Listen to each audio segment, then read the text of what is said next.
नमस्कार, स्वागत है आप सभी का। आप देख रहे हैं उत्तराखंड प्राइम। आपके साथ मैं हूं राजीव ढोंडियाल और इस बुलेटिन की शुरुआत हम बड़ी खबर से करेंगे। सबसे पहले कोरोना से जुड़ा हुआ अपडेट आपके सामने हम रखेंगे। उत्तराखंड में कोरोना से जुड़ा हुआ अपडेट इस वक्त का। कोरोना के मरीजों की संख्या बढ़ गए है उत्तराखंड में और बढ़कर संख्या पहुंच गए 99। सिर्फ एक संख्या कम और आंकड़ा 100 पर पहुंच जाएगा। 99 पहुंच गए। 1087 सैंपल की जांच की रिपोर्ट आनी अभी बाकी है, क्योंकि वेटिंग में वो है। इतने सैंपल गए हुए, लेकिन इंतजार है कि कब वो उनकी जांच होगी और उसके बाद वो भेजे जाएंगे। 52 मरीज ऐसे हैं 99 में से जो अस्पताल से डिस्चार्ज हो गए, वो पूरी तरह से स्वस्थ हो गए, घर भेज दिए गए और एक ही अब तक मौत भी हो चुकी है, जबकि बाकी सारे केसेस एक्टिव हैं और अब जो केसेस लगातार बढ़ रहे हैं, सब प्रवासी उत्तराखंडी जो उत्तराखंड में पहुंच रहे हैं वो साथ साथ कोरोना लेकर पहुंच रहे हैं। तो आंकड़ा 99 पहुंच गया है। चिंताजनक उत्तराखंड जैसे छोटे से राज्य के लिए यह है, क्योंकि एक छोटा राज्य है और छोटा राज्य होने के चलते संसाधन भी बहुत सीमित हैं और उसके बाद भी जो भौगोलिक परिस्थितियां हैं वो बहुत विकट हैं। ऐसी परिस्थितियां जहां पर इंसान का जीना बड़ा मुश्किल हो जाता है, वहां पर आपको इंसान को जीवित रखने के साथ साथ ऐसी बीमारी को भी खत्म करना है जो पूरी इंसानी सभ्यता का, इंसानी जीवन को समाप्त करने के लिए मानव धरती पर आई। तो बड़ी चुनौतीपूर्ण स्थिति है इस वक्त प्रदेश की सरकार के सामने भी, क्योंकि मैदानी क्षेत्रों में बीमारी पहले से अपना प्रकोप दिखा रही, वहीं अब पहाड़ों तक पहुंच गए हैं और पहाड़ों में इसका अटैक आप समझ सकते हैं कि डबल हो जाएगा, क्योंकि अस्पतालों से लेकर स्वास्थ्य सेवाओं से लेकर व्यवस्थाएं मैदानी हिस्सों की तुलना में बिल्कुल अलग है। तो 99 संख्या और मैदानों तक, अगर ये गांव तक कोरोना पहुंच गया तो फिर स्थितियां कितनी बुरी हो सकती है आप अंदाजा लगा सकते हैं कि अस्पताल भी कई किलोमीटर दूर होते हैं, सड़कें कई गांव तक नहीं पहुंची हैं। तो बहुत बहुत विकराल रूप धारण कर सकता है। इन केसेस को यही थामना बहुत ज्यादा जरूरी है। 99 का इस वक्त का आंकड़ा है। ये उत्तराखंड का कोरोना का अपडेट इस वक्त का आपके सामने हम रख रहे हैं और जिस हिसाब से संख्या बढ़ रही है, जिस गति से ये संख्या बढ़ रही है, आने वाले दिनों में ये संख्या और बढ़ सकती है, क्योंकि प्रवासी मजदूरों के, प्रवासी श्रमिकों के आने का सिलसिला नहीं थम रहा। अब ट्रेन के जरिए लगातार वो आ रहे हैं, बसों के जरिए आ रहे हैं, कई अपनी गाड़ियों से जा रहे हैं। तो रोजाना हजारों की संख्या में उत्तराखंड के बॉर्डर के भीतर दाखिल हो रहे हैं उत्तराखंडी प्रवासी। इन प्रवासियों को हालांकि एहतियातन इनकी जांच की जा रही है, होम क्वारंटीन इनको किया जा रहा है, जांच इनकी हो रही है, लेकिन उसके बावजूद इस बीच में जब केसेस निकल रहे हैं तो भले ही ये उत्तराखंड के लोगों को जो यहीं उत्तराखंड में रह रहे हैं उन तक कोरोना ना फैलाए, लेकिन उन तक कोरोना पहुंच सकता है जो इनके साथ ट्रैवल कर रहे हैं, जो इनके साथ आ रहे हैं। तो ये चिंताजनक बात है। 52 मरीज इस वक्त अब तक ठीक भी हो चुके हैं, इसमें से बाकी सारे एक्टिव केसेस हैं। अब रियायतें 4.0 में बहुत ज्यादा है। अब इन रियायतों के बीच में कोरोना को भी रोकना है, रियायत भी देनी है, ट्रांसपोर्टेशन शुरू करना है, आर्थिक गतिविधियां बढ़ानी है। तो बहुत सारी चुनौतियां हैं। हमारे संवाददाता रवि कैंतुरा इस खबर पर और ज्यादा जानकारी के साथ जुड़ गए हैं। सबसे पहले रवि, आप बताइए, जो 99 तक आंकड़ा पहुंचा है, जो नए पॉजिटिव केसेस आए उनके बारे में दर्शकों को बताएं। कितने सैंपल्स की रिपोर्ट आनी अभी बाकी है वो भी आप दर्शकों के सामने रखें, और क्या चुनौतियां आप सरकार के समक्ष हैं वो भी। जी देखिए राजीव, लगातार उत्तराखंड में कोरोना संक्रमित मरीजों का जो आंकड़ा है वो बढ़ता जा रहा है। 99 की संख्या पहुंच गई है और ये जो लगातार संख्या में इजाफा हुआ है, ये सभी वो लोग अब लगातार पॉजिटिव आ रहे हैं जो प्रवासी हैं, जो उत्तराखंड वापस लौट रहे हैं। ऐसे में अब जो ग्रीन जोन में जो ज़िले थे उन ज़िलों में भी लगातार कोरोना संक्रमित मरीजों का आंकड़ा बढ़ रहा है। उत्तरकाशी में ही 24 घंटे के भीतर 2 मरीज आ चुके हैं। इसके साथ ही चमोली ज़िले में भी कोरोना पहुँच गया है और इसके साथ ही जो देहरादून ज़िले की अगर हम बात करें तो यहाँ पर तो लगातार ही मामले सामने आ रहे हैं। तो इस तरीके से जो लगातार प्रशासन के द्वारा इन सब चीज़ों को लेकर व्यवस्थाएं भी की जा रही हैं। जो सैंपलिंग है उसको बढ़ा दिया गया है, लेकिन सैंपलिंग बढ़ाने के साथ साथ जो वेटिंग है वो भी लगातार बढ़ती जा रही है। करीब 1100 के करीब ऐसे सैंपल हैं जिनका अभी रिपोर्ट आनी बाकी है। तो ऐसे में जो सैंपल रिपोर्ट्स है वो कब तक आती हैं इसको देखना होगा। और जो राज्य में अब अगर हम देखें तो पहाड़ी ज़िलों में जिस तरीके से कोरोना पहुँच गया है, वहाँ पर एहतियात बरतने की बेहद आवश्यकता है, क्योंकि अगर पहाड़ में एक भी चूक की जाती है तो आने वाली स्थिति खराब हो सकती है, नाजुक हो सकती है। तो ऐसे में लोगों को भी क्वारंटीन नियमों का पालन करना है। जिस तरीके से अभी तक जो क्वारंटीन नियमों का उल्लंघन की अगर बात करें तो पुलिस ने भी अब सख्ती दिखाना शुरू कर दिया है। 141 ऐसे मुकदमे भी दर्ज हो गए हैं जो क्वारंटीन नियमों का पालन नहीं कर रहे थे। विनोद, आप कह रहे हैं आपदा अधिनियम के तहत मुकदमे दर्ज हुए, सरकार के साथ साथ अब वहां के लोगों को भी एहतियात बरतना होगा। अब हमारे साथ रवि बने रहिए, मैं आपके पास फिर से लौटूंगा अगली खबर पर। तो 99 केसेस और पहाड़ों तक, चमोली तक दस्तक दे दी है अब कोरोना ने। देहरादून से अगली बड़ी खबर है, दूसरे राज्यों के मजदूर रवाना हुए हैं देहरादून से। जो दूसरे राज्यों के उत्तराखंड में फंसे हुए लोग थे वो रवाना हुए हैं। दून रेलवे स्टेशन से इनकी रवानगी हुई है और रवि कैंतूरा हमारे संवाददाता हमारे साथ जुड़े हुए हैं, वो रेलवे स्टेशन पर ही मौजूद हैं। रवि, कितनी बड़ी संख्या में यात्रियों को रवाना किया गया है? यह आपसे मैं सवाल का जवाब भी लूंगा, आप मुझे बताइए विस्तार से कि कितने यात्री गए हैं, क्या कुछ व्यवस्थाएं उनके लिए थी, लेकिन उससे पहले एक रिपोर्ट जरा दर्शकों को दिखा देते हैं। उत्तराखंड में फंसे बिहार के मजदूरों को ट्रेन के माध्यम से अब उनके गंतव्य तक भेजा जा रहा है। क्या व्यवस्था है, बात करेंगे एडिशनल एसपी मनोज कत्याल जी से, जो खुद जीआरपी के एडिशनल एसपी हैं। सर, आज ट्रेन के माध्यम से बिहार के जो मजदूर हैं उनको भेजा जा रहा है उनके स्थानों तक, किस तरह की व्यवस्था है जीआरपी की? इसमें जो भी श्रमिक इस समय जा रहे हैं, इसमें कुछ स्टूडेंट्स भी हैं, जैसे अभी मणिपुर की ट्रेन जो गई, कुछ स्टूडेंट्स हैं, बाकी अदर सभी व्यवसाय वर्ग के लोग हैं। तो उनको जो भेजने की व्यवस्था की गई है और उसी व्यवस्था के अनुसार पहले इनको एक पर्टिकुलर लोकेशन पे कॉल करके मेडिकल स्क्रीनिंग और डॉक्यूमेंटेशन के बाद रेलवे स्टेशन लाया जा रहा है और यहाँ पर सोशल डिस्टेंसिंग को फॉलो करते हुए इनको ट्रेन में बिठाया जा रहा है। और रेलवे स्टेशन पे लगातार सैनिटाइजेशन और क्लीनिंग का काम भी चल रहा है और हम लोगों ने भी पर्याप्त मात्रा में फोर्स डिप्लॉय किया है so that social distancing maintain हो और किसी भी यात्री को असुविधा ना हो। सर, जैसे अलग अलग इलाकों में राज्य के प्रवासी जो मजदूर हैं वो फंसे हुए थे और अब ऐसे में उनका चिन्हीकरण कैसे हो रहा है, किस तरह की व्यवस्था उनको ढूंढने की, और ताकि अब रेलवे स्टेशन पर वो पहुंच सके और अपने घर तक पहुंच सके?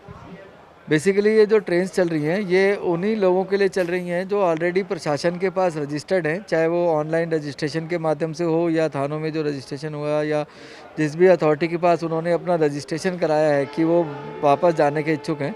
केवल उन्हीं रजिस्टर्ड लोगों को ही इसमें भेजा जा रहा है और फिलहाल जो एक ऑनलाइन पोर्टल भी उत्तराखंड सरकार का है, जो लोग बाहर से, जो लोग अन्य प्रदेशों में जो लोग फंस चुके हैं उनको वापस आने के लिए एक अलग पोर्टल है और यहाँ के लोग जो बाहर जाना चाहते हैं उनके लिए भी अलग से व्यवस्था बनाई गई है। उत्तराखंड से जो जाने वाले मजदूर हैं उनकी अभी तक कोई आंकड़ा, संख्या, कितने लोगों को भेजने की तैयारी है? फिलहाल जो हमारी यहाँ पर ट्रेन लगी है उसमें लगभग 1150 लोगों की कैपेसिटी है पर ट्रेन में, बट जो रजिस्ट्रेशन है जिन्हें मैसेज किया गया है उसके बाद जैसे जैसे वो टर्न अप होंगे और उनकी बोर्डिंग कराई जाएगी तो फाइनल फिगर बोर्डिंग के बाद ही मिल पाएगा, लेकिन लगभग 1200 व्यक्ति पर ट्रेन के हिसाब से हम लोग प्लान कर रखे हैं।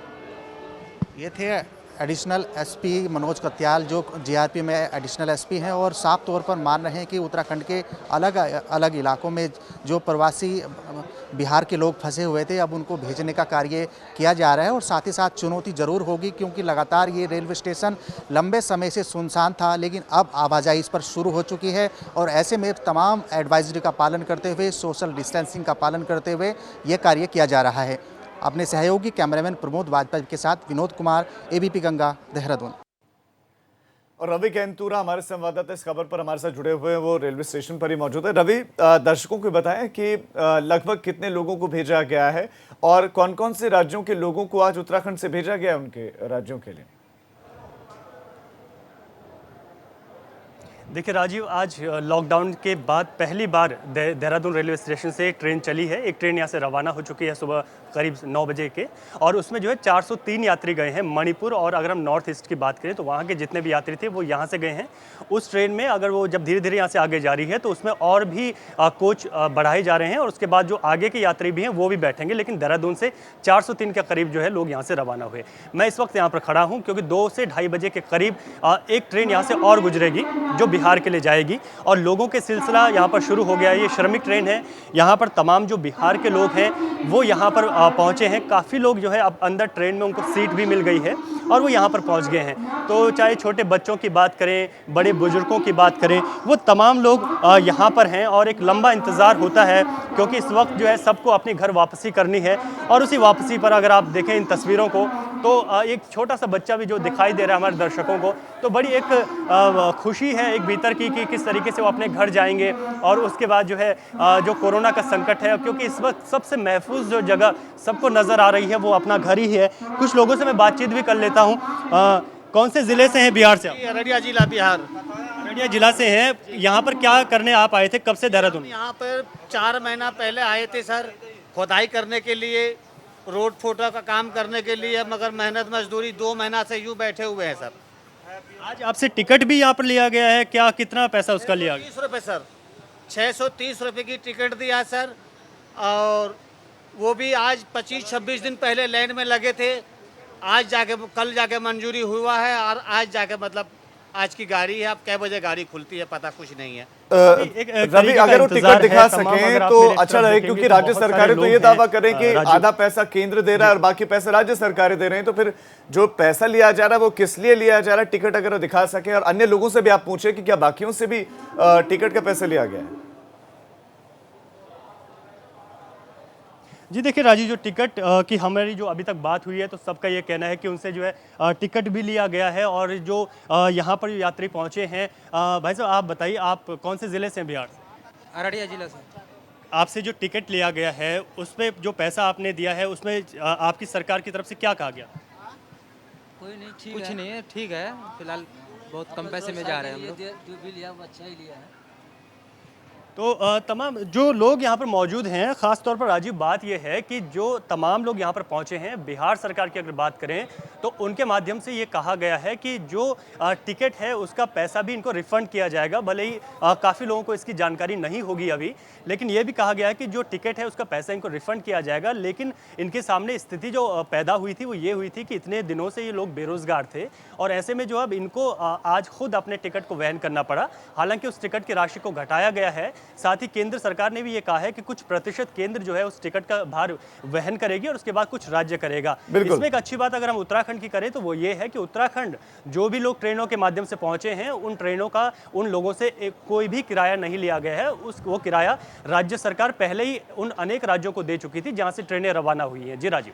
जी रवि, आपका इस तमाम जानकारी के लिए धन्यवाद। तो ये वाकई कंफ्यूजन की स्थिति है कि अभी उनसे किराया लिया जा रहा है, उसके बाद वापस उनको रिफंड कर दिया जाएगा। इस व्यवस्था को बदलने की ज़रूरत है, क्योंकि केंद्र सरकार करे कि करीब 80% हम दे रहे हैं, बाकी राज्य सरकारें दे रही हैं, तो फिर टिकट का पैसा क्यों लिया जा रहा है? खबर अब आपको हल्द्वानी से देते हैं और हल्द्वानी के लिए स्पेशल ट्रेन रवाना हुई है। ये ट्रेन रवाना हुई है बेंगलुरु से और बेंगलुरु से करीब 1500 यात्री रवाना हुए हैं। तो बेंगलुरु से रवाना हुई हल्द्वानी के लिए ट्रेन, 1500 यात्री इसमें रवाना हुए हैं बेंगलुरु से। 21 मई की सुबह ये स्पेशल ट्रेन पहुंचेगी। जो बेंगलुरु में उत्तराखंड के प्रवासी फंसे हुए हैं वो इस ट्रेन के माध्यम से पहुंचेंगे और हल्द्वानी ये ट्रेन पहुंचेगी 21 तारीख को। 1500 यात्री इस ट्रेन से रवाना हुए हैं बेंगलुरु से, हल्द्वानी ये पहुंचेंगे 21 तारीख को। तो प्रवासी उत्तराखंडियों के पहुंचने का सिलसिला जारी है। गुजरात के सूरत से, अहमदाबाद से, महाराष्ट्र से आए हैं, राजस्थान से लेकर आया गया है ट्रेन के ज़रिए। अब बेंगलुरु से भी, यानी कि साउथ इंडिया से ये ट्रेन रवाना हुई है। बेंगलुरु से ये ट्रेन कर्नाटक से रवाना हुई है और 1500 यात्री रवाना हुए हैं। और सूरत से कल ही ट्रेन भी पहुंची थी और करीब 1600 उत्तराखंडी प्रवासी उस ट्रेन के जरिए उत्तराखंड पहुंचे थे। तो जो मांग थी प्रवासी उत्तराखंडियों की वो लगातार पूरी हो रही है। धीरे धीरे ही सही, लेकिन वो उत्तराखंड पहुंच रहे हैं और श्रमिक एक्सप्रेस जो विशेष चलाई जा रहे हैं उसके जरिए वो उत्तराखंड तक पहुंच रहे हैं। विशेष एहतियात के साथ और सावधानी के साथ सभी को लाया जा रहा है। बेंगलुरु से निकली है ट्रेन, 21 तारीख को पहुंचेगी और हल्द्वानी ये पहुंचेगी, जहां पर इनकी जांच होगी और उसके बाद एहतियातन जांच होगी और उसके बाद इन सभी लोगों को उनके गृह जिलों में भेज दिया जाएगा। और अंकित शाह इसी खबर पर हमारे संवाददाता और ज्यादा जानकारी के साथ जुड़ गए। अंकित, चूंकि आप लगातार कवर कर रहे हैं, हल्द्वानी में बहुत सारी ट्रेन आगे, लगभग कितने प्रवासी मजदूरों को अब तक लाया जा चुका है और आने वाले दिनों का किस तरह का स्केड्यूल है? कितनी लगभग इस तरह की ट्रेनें आने वाली हैं और प्रदेश के और देश के किन किन राज्यों से ट्रेन आएंगी? देखिए राजीव, आपको के लोग जो अन्य राज्यों में फंसे हैं उनको प्रदेश सरकार लगातार प्रदेश में लाने का काम कर रही है। और जैसे काठगोदाम में पहली ट्रेन आई थी, उसके बाद लाल कुआं में आज तीसरी ट्रेन आने वाली है जो बेंगलुरु से आएगी और 4 बजे यहाँ लाल कुआं के लिए प्रस्थान करेगी। और अभी तक जितने भी प्रवासी आए हैं काफी खुश नजर आ रहे हैं। उनका साफ तौर पे कहना है कि जो प्रदेश सरकार की पहल है काफी अच्छी पहल है और हम अपने द्वार में आ गए, अपने उत्तराखंड में आ गए हैं, तो काफी खुश नजर आ रहे हैं। वही साफ आपको बताएं कि जिस तरह से प्रशासन अलर्ट है, पूरी तरह से प्रशासन की जो चुनौती बड़ी है वो उसको लेकर प्रशासन पूरा अलर्ट नजर आ रहा है। तो प्रशासन का साफ तौर पर कहना है कि कोई भी ऐसी चूक नहीं पैदा करना चाहता जिससे आने वाले समय में कठिनाइयां पैदा हो। वहीं प्रवासियों की बात करें, लगभग 3000 से ज्यादा प्रवासी अभी तक कुमाऊं क्षेत्र में आ चुके हैं और अभी तक 18 ट्रेनें और कुमाऊं में आने वाली है। राजीव, ये बहुत महत्वपूर्ण जानकारी आप दे रहे हैं दर्शकों को। 18 ट्रेनें अभी और आनी है। अंकित, मैं इसके साथ साथ आपसे ये भी जानना चाह रहा हूँ कि आप दर्शकों को बताएं, जो लोग अभी तक पहुंचे नहीं उत्तराखंड और पहुंचना चाहते हैं और श्रमिक एक्सप्रेस से वो आएंगे, जब वो हल्द्वानी उतर रहे हैं तो जो प्रशासन है वो क्या प्रक्रिया का पालन कर रहा है, क्या प्रक्रिया अपना रहा है, उनको कितनी देर हल्द्वानी में रखा जा रहा है और उसके बाद कितना वक्त लग रहा है उनके जिलों के लिए उनको रवाना करने में? देखिए राजीव, जब प्रवासी उत्तराखंड में आ रहे हैं, जो ट्रेन आ रही है ट्रेन के हिसाब से ही प्रशासन अलर्ट है। क्योंकि अगर ट्रेन जल्दी आ जा रही है तो जितने भी जिले के प्रवासी आ रहे हैं उनको जिला स्तर से उत्तराखंड की बसों के माध्यम से भेजा जा रहा है। लेकिन मेडिकल चेकअप हो रहा है। जो नैनीताल जिले के जितने भी प्रवासी हैं उनका यही चेकअप किया जा रहा है। जो अन्य जिले के हैं उनका वही चेकअप किया जाएगा। और यहाँ तक की बात करें, जितने प्रवासी आ रहे हैं हल्द्वानी में उनको नैनीताल जिला तत्काल भेज रहा है, क्योंकि कोई भी ऐसी चूक नैनीताल जिला नहीं रखना चाहता कि आने वाले समय में दिक्कत पैदा होता है। जी अंकित, आपका इस तमाम जानकारी के लिए धन्यवाद। और मुख्यमंत्री ने भी इस बात का जिक्र किया था कि जो भी आ रहे हैं वो सीधे अगर अपने जिलों की तरफ चले जाएं तो काम हल्का हो जाएगा अधिकारियों का भी, और उस जिले में जाकर उनकी जांच हो तो ये भी उचित है। अब एक छोटे से ब्रेक के लिए हम रुक रहे हैं, फौरन लौट रहे हैं। आप देखते रहिए एबीपी गंगा।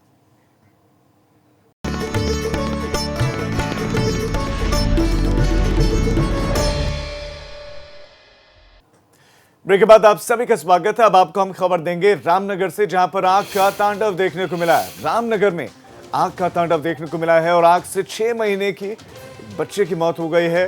रामनगर से ये बड़ी खबर मिल रही है, 6 महीने के बच्चे की मौत हो गई है रामनगर में। और तीरू मदारा इलाके की घटना है, जहां खनन में मजदूरी करता ये बच्चे का परिवार और बच्चे की मौत हो गई। 6 महीने का ये बच्चा जिसकी मौत हो गई है, झोपड़ी में आग लग गई और आग लगने की वजह से बच्चे की मौत हो गई है। बड़ी खबर और तस्वीरें आपको हम दिखा रहे हैं। इसी झोपड़ी में ये गरीब परिवार रहता है और पीरू मदारा इलाके की ये घटना है, जहां खनन में मजदूरी का काम करने वाले एक परिवार के इस आशियाने में आग लग गई। कैसे, किन कारणों से आग लगी ये तो अभी स्पष्ट नहीं है, लेकिन अभी सूचना ये मिल रही है कि एक 6 महीने की बच्चे की मौत हो गई है। आग में झुलसकर जलकर उसकी मौत हो गई है। पीरू मदारा इलाके की घटना है और आप तस्वीरों को देखेंगे और तस्वीरों में कहीं पर आग बुझाने की कोई कोशिश नहीं है, फायर ब्रिगेड की कोई गाड़ी नहीं है, सब जलकर खाक हो गया। अपनी आंखों के सामने सब कुछ जलता हुआ देखा है लोगों ने।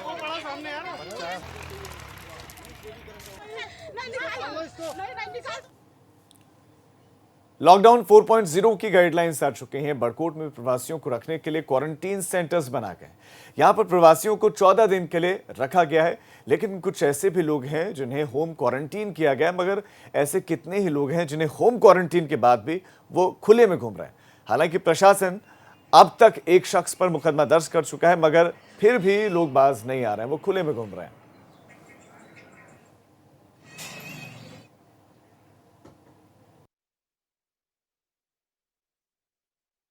देखिए, ये बिल्कुल सरासर गलत है। इसके संबंध में हमने पूर्व में भी हमें एक केस ऐसा मिला था, यहाँ जो बड़कोट में वो देहरादून से यहाँ आया था, वो अपनी गाड़ी से यहाँ घूमते हुए पाया गया।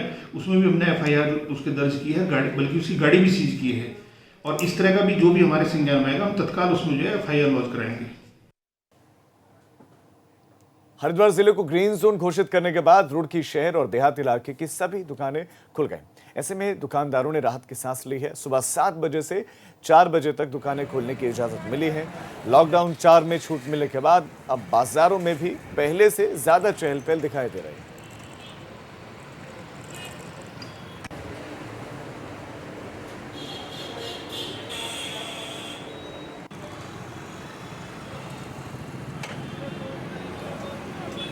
तो रुड़की की ये तस्वीरें हैं।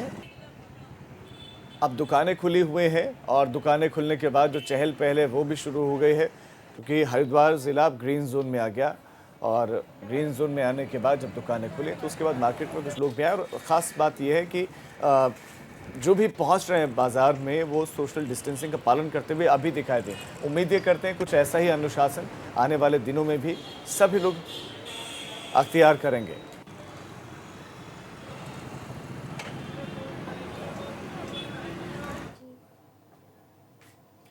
मशहूर लेखक रस्किन बॉन्ड का जन्मदिन है, मगर लॉकडाउन की वजह से इस बार उनके फैंस मायूस हैं। लॉकडाउन की वजह से इस बार रस्किन बॉन्ड किसी से नहीं मिलने जा रहे। उन्होंने घर में ही रहकर अपने जन्मदिन को मनाने का फैसला लिया है। वो अपने परिवार के साथ ही उन्होंने जन्मदिन मनाया भी। रस्किन बॉन्ड ने अपने जन्मदिन पर केक सोशल मीडिया पर शेयर किया और हर साल की तरह इस साल भी रस्किन बॉन्ड ने अपने प्रशंसकों के लिए एक नई किताब मिरेकल एट हैप्पी मार्केट वो लेकर आए हैं। तो रस्किन बॉन्ड का जब जन्मदिन होता है तो बड़े धूमधाम के साथ वो अपने फैंस के साथ इसे मनाते हैं और पूरे विश्व भर में रस्किन बॉन्ड के फैंस हैं जो उनकी किताबें, उनकी लिखी गई रचनाओं को पढ़ते हैं और उनके बारे में हर एक चीज़ जानना चाहते हैं। उनके बर्थडे के दिन बड़े कार्यक्रम वो आयोजित करते हैं, लेकिन इस बार लॉकडाउन की वजह से अपने परिवार के साथ ही रस्किन बॉन्ड ने अपना जन्मदिन मनाया।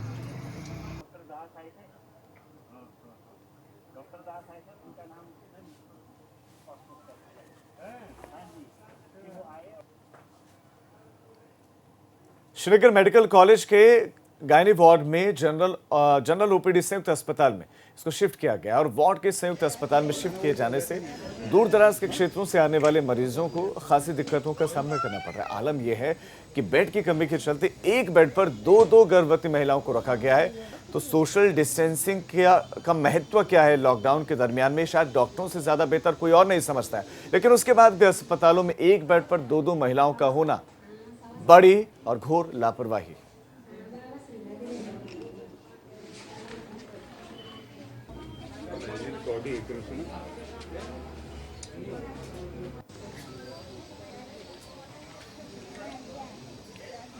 तो गर्भवती महिलाओं को परेशानी हो रही, अस्पताल तो आ रहे हैं और अस्पताल में बेड्स भी हैं, लेकिन एक बेड पर दो महिलाओं को रखा जा रहा है। इससे आप अंदाज़ा लगा सकते हैं कि स्वास्थ्य महकमे की स्थिति कितनी शानदार है श्रीनगर में। श्रीनगर का ये जच्चा बच्चा अनुभाग है जहां पर एक बेड पर दो महिलाएं आपको लेटी हुई नजर आएंगी। अगर ये व्यवस्था जल्दी दुरुस्त नहीं हुई तो वो दिन दूर नहीं कि कोरोना यहां पर भी दस्तक दे दे।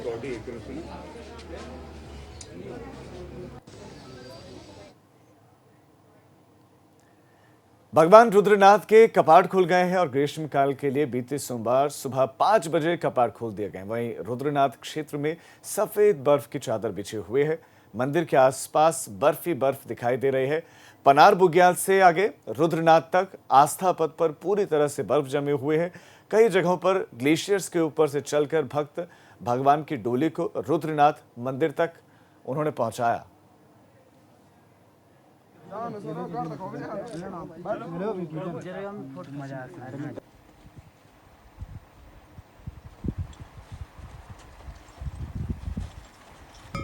तो रुद्रनाथ मंदिर के इर्द गिर्द सफेद बर्फ से ढकी हुई वादियां नजर आ रहे हैं, बर्फ से ढके पहाड़ दिखाई दे रहे हैं और रुद्रनाथ मंदिर तक ऐसे ही डोली लेकर सभी श्रद्धालु पहुंचे।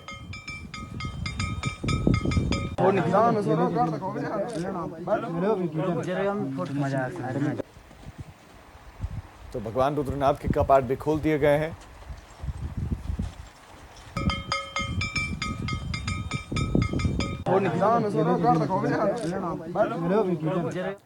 तो उत्तराखंड प्राइम में फिलहाल इतना ही, लेकिन उत्तर प्रदेश और उत्तराखंड की तमाम खबरों के लिए आप देखते रहिए एबीपी गंगा, खबर आपकी, जुबान आपकी।